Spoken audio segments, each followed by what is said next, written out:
오늘 영상에서 말씀드리고 싶은 포인트는 이번에 다카이치 총재가 당선이 되면서 일본 증시가 5%가 상승을 하고 엔화가 약세가 되면서 일본 국채금리가 상승을 하였습니다. 해당 내용에 대해서 여러분들에게 설명을 드리면서 향후 투자 포인트까지도 설명을 드리고자 합니다. 이번 영상을 찍게 된 이유들은 제가 책에서 3부 7장 내용들을 바라보게 되었을 때 시장의 생각을 해석하는 게 중요하다라고 말씀드렸습니다. 그리고 이 시장의 생각을 해석하기만 하더라도 우리는 지금 시장의 생각이 타당한지를 분석을 할 수가 있고, 시장의 생각이 타당하지 않다면 저는 투자 전략을 자연스럽게 만들 수가 있어요. 그래서 오늘은 이 과정들에 대해서 정말 모든 것에 대해서 천천히 한번 말씀을 드려보고자 합니다. 먼저 이번에 이슈가 된 게 이 다카이치 총재라고 하는 일본의 총재가 당선이 되었다는 건데, 이 내용들을 알기 위해서는 여러분들이 일본의 정치에 대해서 이해를 해야 됩니다. 일본의 정치는요, 의원 내각제라고 하는 게 있는데, 이게 뭐냐면 그냥 국회의원 수가 가장 많은 당대표가 그냥 대통령이 된다 이거예요. 자, 이게 어떤 의미냐면 이런 거죠. A당에서는 196명의 국회의원이 있습니다. 그런데 B당에서는요, 148명의 국회의원이 있어요. 자, 그러면 여기에서 이 A당과 B당 모두 당대표가 있을 거예요. 이 당대표가 있는데 여기에서 우리가 총리를 구하자, 쉽게 말해서 대통령을 뽑자라고 했을 때 이 A당과 B당 중에서 A당의 인원이 더 많죠. 이럴 경우에 이 A당에 있는 이 당대표가 사실상 총리가 된다는 거예요. 이 총리가 오늘날 한국으로 따지면 대통령의 역할을 한다라고 보시면 돼요. 그래서 이 당대표가 중요한 게 뭐냐면 이 다수의 당에서의 당대표가 사실상 총리라는 겁니다. 핵심은 뭐다? 다수의 당에서 당대표가 총리, 쉽게 말해서 한국으로 따지면 대통령이 된다는 거죠. 자, 그러면 현재 일본의 정치 상황들을 바라보게 되면요, 조금 독특한 게 있는데 여당이 인원이 적고요, 야당이 인원이 많아요. 요거는 어떤 거냐면요, 이 여당 중에서 이 자유민주당 있죠. 이 자유민주당의 대표가 이번에 당선이 되었던 이 다카이치 사나에라고 하는 사람인데요, 이 사람이 이번에 당선이 된 거예요. 돈풀기의 진심이라고 볼 수 있는 이 다카이치 사나에가 이번에 당선이 되었어요. 자, 그런데 여기에서 문제가 있다면 이 야당 있죠, 야당. 이 야당에서 이 다카이치 사나에라고 하는 사람이 마음에 안 드는 사람들이 있을 거 아니에요. 자, 그래서 밖을 바라보니까 이 자유민주당을 견제할 수 있는 사람들이 있나요? 그러니까 이 자유민주당이 196명이 있는데 이 해당 자유민주당을 견제할 수 있는 다른 압도적인 세력은 없는 거예요. 그나마 큰 게 입헌민주당이라고 하는데 여기에 있는 사람들이 이 자유민주당보다도 약하죠. 의석수가 적죠. 그래서 뭘 하느냐? 동맹을 할 수가 있는 거예요. 혹시나 이 야당에서 모조리 다 동맹을 해가지고 이 총리를 바꿀 수 있는데 이번에는 이 동맹이 안 됐단 말이죠. 근데 만약에 이 동맹이 되어가지고 야, 우리 이 자유민주당에 있는 이 총리가 마음에 안 든다, 그래가지고 이 야당에서 야, 너희들 돈 풀 거라고? 아, 돈 풀지 마, 긴축재정해 라고 하는 순간 이 여당에서도요, 돈 풀고 싶어도 못 풀어요. 이해되시죠? 그래서 이 야당 입장이 중요한 게 뭐냐면 연합하게 되는 순간 야당이 이깁니다. 그리고 이 일본의 정치 구조에서 핵심은 이 대통령의 핵심이 아니라 이 국회의원들에 대한 그 숫자들 있죠. 여기에 있는 당의 핵심이기 때문에 이 당들이 어떻게 연합을 하는지에 따라 가지고 훨씬 바뀔 수 있다는 거예요. 그래서 비유하자면요, 여당은 220석이 있어요. 여기서 세금을 낮출게요 라고 하더라도요, 야당이 245석이에요. 여기에서 25표의 차이로 야당 뜻대로 움직여야 된다는 거예요. 그래서 여당 입장에서 지금 총리가 다카이치 사나이라고 하더라도요, 이 다카이치 사나이가 원하는 방향으로 정책이 되려면요, 25석 이상의 야당의 도움이 반드시 필요한 거예요. 이해되시죠? 그래서 이 야당의 도움이 필요한데 이렇게 야당의 도움이 필요한 상태에서 우리 멋대로, 그러니까 이 자유민주당의 뜻대로 뭔가 정책을 할 수 있겠느냐? 안 된다는 겁니다. 그래서 야당이 원하는 조건들도 조금 들어줄 가능성들이 높겠죠. 자, 그래서 여기서의 핵심 포인트가 이 정책 통과를 위해서 25석 이상의 야당의 도움이 필요한데, 지금 현재 상황에서 지금 여당 입장에서 바라보니까 이 25석 이상의 득표를 할 수 있는 방법이 뭐냐? 이 가장 자기와의 정치 성향도 비슷한 국민민주당을 여당으로 끌고 오자는 거예요. 자, 그러면 어떤 일들이 발생을 하느냐? 여당에서 25명 이상의 의석수를 가지고 오게 되는 순간 사실상 압도적으로 이 여당 입장에서 모든 정권들을 차지할 수 있는 거예요. 그러니까 자기의 편을, 국민민주당만 자기 편으로 끌고 오게 되는 순간 정치적에서는 자기가 원하는 방향성으로 나아갈 수가 있는 거죠. 그래서 지금 핵심 키플레이어가 뭐냐면요, 지금 자유민주당이랑 공명당이랑 합쳐서 여당인데 이게 220명이거든요. 여기에서 제2의 아베노믹스를 할 거다라고 하는 기대감에 의해서 지금 엔화가 약세가 되고 일본 금리가 상승을 하고 일본 증시가 5%나 상승을 한 겁니다. 자, 그러면 요거대로 흘러가면, 시장의 기대대로 흘러가면 좋은데 야당 입장에서 반대를 할 거란 말이죠. 야, 너희들 그만 돈 풀어라, 재정적자 막아라, 그리고 물가 잡아야 되는데 엔화도 강세로 만들어라 라고 하는 거죠.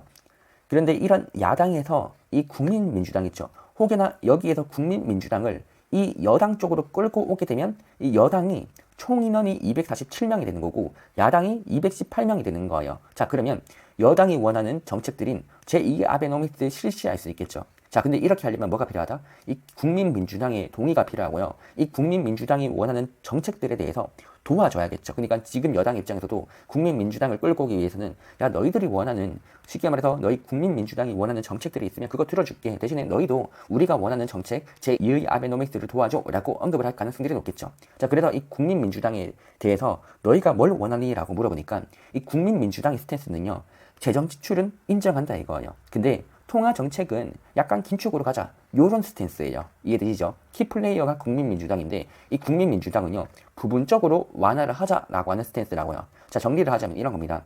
이 국민민주당은요, 야, 우리 조건 들어주면 내가 여당으로 붙어줄게 라고 하는데, 이 국민민주당은 세금 감면이나 좀 유류세 조정 같은 것들 있죠. 이 실생활들에다가 조금 도움이 되는 것들, 요런 것들은 내가 조금 더 표에 대해서 지원을 해줄 수 있어, 요런 식의 방향성인 거예요. 자, 그런데 요런 식으로의 조정들을 하게 되었을 때 혹여나 재정 적자가 너무 심각해질 것 같다, 또한 부채도 너무 증가할 것 같다, 그러면 반대하는 스탠스라는 거예요. 그래서 지금 이 국민민주당의 스탠스는 재정 적자 부담에다가는 크게 영향을 미치지 않는 선에서 세금 감면이나 유류세 조정이나 소비세 인하들을 하자는 거예요. 근데 만약에 이런 것들이 재정 적자에다가 너무 큰 영향을 줄 것 같다, 그러면 반대한다 이거고, 자유민주당 입장에서는 야, 조금 부담이 되면 어때, 돈 풀어, 이런 스탠스인 거예요. 그래서 여기에서 이 국민민주당의 스탠스를 이해할 수가 있겠죠. 국민민주당과 자유민주당의 스탠스. 자유민주당은 그냥 모든 거 다 풀어, 문제는 나중에 해결되겠지. 그런데 국민민주당 입장에서는 야, 우리가 조금 돈 푸는 거는 인정을 하는데 그래도 미래를 좀 생각을 하자, 이런 식의 스탠스고, 이번에 이슈가 되었던 것보다 이번에 자유민주당 총재가 당선이 되고 나서 완화적으로 정책을 할 것 같으니까, 쉽게 말해서 소비세 인하하고 세금 감면하고 이렇게 할 것 같으니까 재정적자 우려가 심해진 거예요. 그래서 장기금리 상승을 했다고요. 이해되시죠? 지금 이번에 증시 상황이 뭐냐면요, 일본에서 돈을 많이 풀겠대요. 그러니까 돈을 많이 풀겠다라고 하니까 어떻게 되죠? 엔화 가치가 하락하죠. 엔화 가치가 하락을 하니까 어떻게 되죠? 일본의 자산 가격들이 상승하는 거예요. 그게 뭐다? 주식 가격이잖아요. 주식 가격들이 폭등했다고요. 그러면서 이번에 일어났던 게 뭐다? 장기금리가 상승을 했단 말이에요. 이 장기금리가 상승을 한 거는 야, 이렇게나 돈 많이 풀면 재정적자 심해질 거고, 그리고 인플레이션도 또 올 것 같은데, 그러면 장기금리가 상승을 하는 게 맞겠다, 요 스탠스를 흘러간다는 거예요. 자, 그러면 이번에 있었던 이 장기금리 상승에서 우리는 의미들을 뽑아내야 되는데, 이 장기금리의 상승은 첫 번째, 이거 재정적자 부담 늘어나는 겁니다. 그리고 이거는 부채 위험도 늘어나는 거고요. 그리고 이번에 정권에 가장 크게 타격을 준 게 인플레이션이라고 하는 이 물가 이슈거든요. 근데 지금의 이 스탠스로 가게 되면요, 엔화가 약세가 되는 흐름이에요. 돈 많이 풀겠다 하면서 엔화 약세되고 있잖아요. 요 흐름 가면요, 엔화 약세까지 되면서 이게 물가에다가도 영향을 준다고요. 자, 그러면 지금 시장의 생각만큼 이 완화적 정책 있죠, 이게 될까요? 될 수 있으려면요, 뭐가 되어야 되냐면 일단 재정적자 우려 해결해야 됩니다.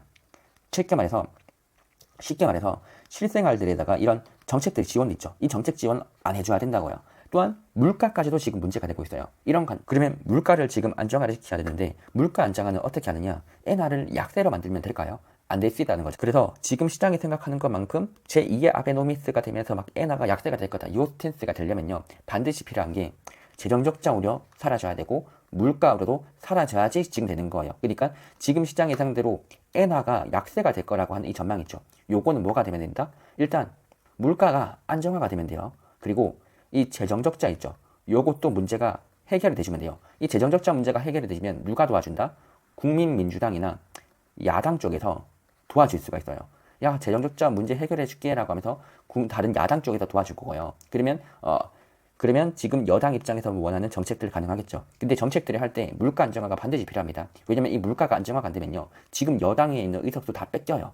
지금 이번에 여당 입장에서 정치 구조가 상당히 약해진 이유가 물가 때문인데, 물가 못 잡아서 지금 문제 난 거거든요. 근데 만약에 이번에 물가 또 못 잡는다, 여당에 있는 힘들 다 빠질 겁니다. 오히려 물가 잡겠다라고 하는 정책들, 그런 정당에다가 힘이 더 쏠릴 거란 말이에요. 그래서 이런 것들이 인지라는 게 핵심 포인트다라는 것들을 여러분들이 이해할 수가 있겠죠. 그래서 나는 엔화 약세를 바라본다, 그러면 물가 안정화가 될 것 같은지를 보세요.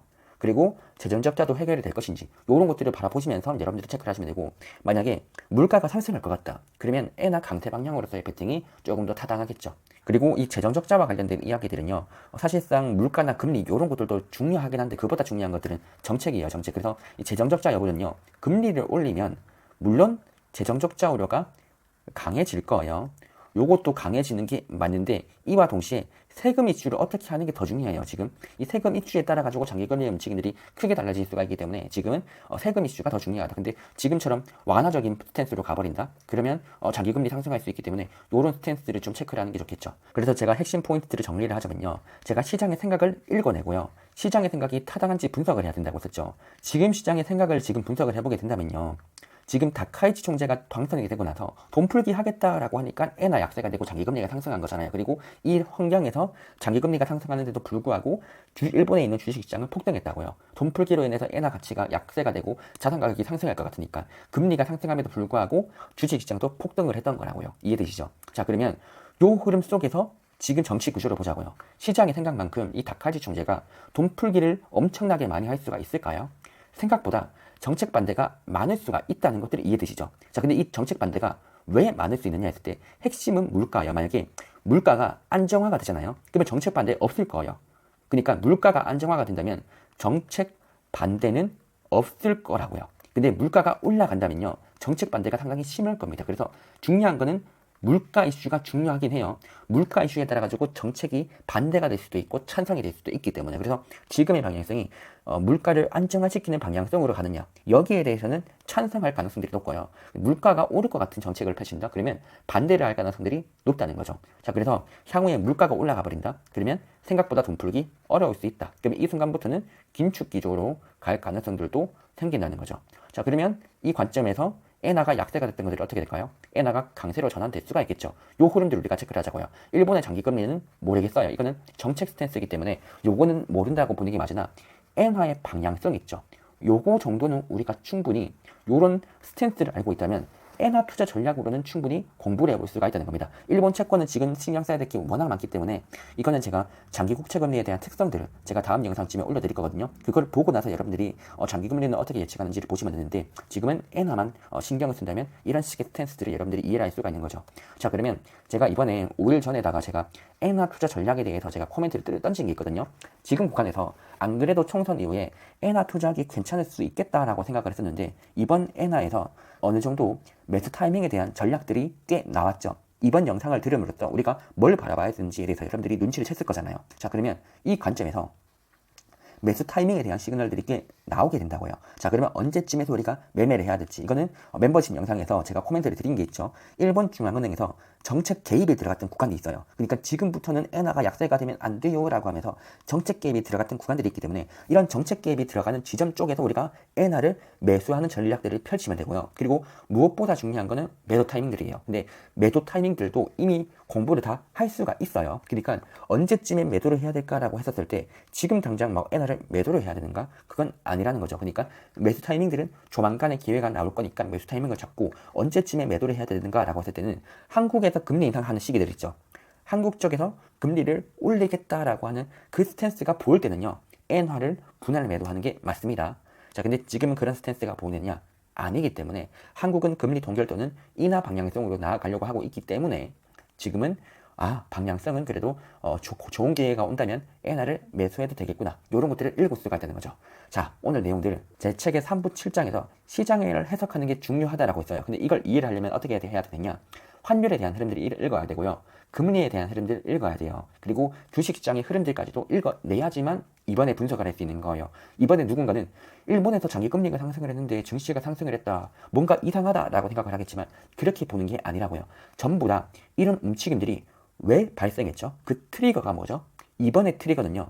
총재 당선이 트리거가 되었고 이 트리거로 인해서 증시와 엔화와 금리가 동시다발적으로 일어난 거예요. 그래서 이 금리 상승과 증시의 상승, 엔화 약세들을 한 번에 설명할 수 있는 핵심 변수는 엔화 가치 하락, 쉽게 말해서 돈을 많이 풀겠다. 요게 핵심 변수였고 돈을 많이 풀겠다라고 하니까 누군가는 채권을 사줘야 되는데 채권의 수요가 없다 보니까 채권 금리가 상승을 했던 거고 그리고 일본 쪽에서 일본의 금리가 너무 상승하면 이걸 막아줘야 되거든요. 이걸 YCC라고도 옛날에 했는데 일본의 금리가 상승하는 것들을 막기 위해서는 뭘 해야 되죠? 미국 장기국채를 팔아야 돼요. 미국 국채 팔고 일본 금리가 상승하는 것들을 제어해야겠죠. 그래서 이번에 일본 중앙은행이 미국 채권을 팔게 되면 미국 금리가 상승하는 것들도 여러분들이 체크할 수가 있겠죠. 그래서 이번에 이렇게 일본의 정책이 미국 금리에도 영향을 주니까 이번에 베세트 재무부 장관이 뭐라고 한 거잖아요. 일본 쪽에서 물가 잡아야 되는데 지금 물가 잡는 것들 너무 안 하고 있다. 너희들이 좀 물가 좀 잡으려고 금리 인상해라. 금리 인상하면 어떻게 되겠어요? 엔화 약세가 아니라 엔화 강세가 될 거잖아요. 그럼 엔화가 강세가 되는 지점에서는요, 일본 입장에서도 장기 금리를 막 억지로 누르거나 그렇지 않는단 말이에요. 이렇게 지금 뭐 베센트 재무부 장관의 이야기까지 여러분들이 안 들어도는 되겠지만 그래도 적어도 이 정도의 생각을 읽어낸다는 것만으로도 투자 전략들이 세워지다 보니까 이걸 알기 위해서는 여러분들이 꼭 3부에 있는 1에서 6장까지의 자산별 흐름들 있죠. 그걸 다 알고 있어야 된다. 이런 것들도 코멘트를 한번 들어봅니다. 이걸 알고 지금 제 이야기들을 들어보면 더 이해가 되죠. 이상으로 오늘 영상은 여기서 마치도록 하겠습니다.